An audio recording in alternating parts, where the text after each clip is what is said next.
পুরুলিয়ার বাঘমুন্ডি বিধানসভা এলাকায় নির্বাচনী প্রচারে ঝড় তুললেন বিদায়ী সাংসদ তথা বিজেপি প্রার্থী জ্যোতির্ময় সিং মাহাতো। শনিবার বাঘমুন্ডি ব্লক এলাকার লিংক রোড থেকে বাঘমুন্ডি পুরনো ভিডিও হল পর্যন্ত বিশাল পদযাত্রার আয়োজন। সেখানে একটি পথসভা অনুষ্ঠিত হল বিজেপি প্রার্থীর সমর্থনে। এদিনে নির্বাচনী মিছিলে হাজারে হাজারে বিজেপি সমর্থিত মানুষ যোগ দেয়। মিছিল শেষে পথসভা থেকে তৃণমূল দলকে নিয়ে কটাক্ষ করেন বিজেপি প্রার্থী। নির্বাচনী প্রচারে ছিলেন পুরুলিয়া লোকসভা কেন্দ্রের বিধায়ক সুদীপ মুখোপাধ্যায়, জেলা বিজেপি সভাপতি বিবেক রাঙা, বিজেপি সাধারণ সম্পাদক শঙ্কর মাহাতো, সহসভাপতি গৌতম রায়, কেদার সিং মুরা, জেলা কিষাণ মোর্চা সভাপতি জগদীশ কুমার, বাঘমুন্ডি ব্লক কনভেনার তথা জেলা পরিষদের সদস্য রাকেশ মাহাতো সহ অন্যান্য পদাধিকারীগণ। ব্যুরো রিপোর্ট, পুরুলিয়া প্রতিদিন।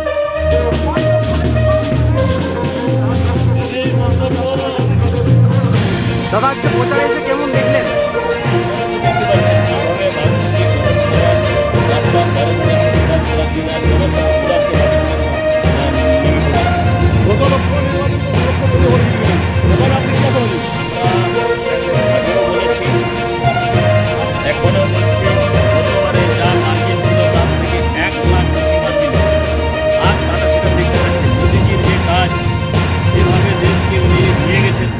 এগিয়ে আর তার জন্য পুরুলিয়ার মানুষ, বাঘমুন্ডির মানুষ উজাড় করে আশীর্বাদ করেন বিজেপিকে ভোট দেবেন।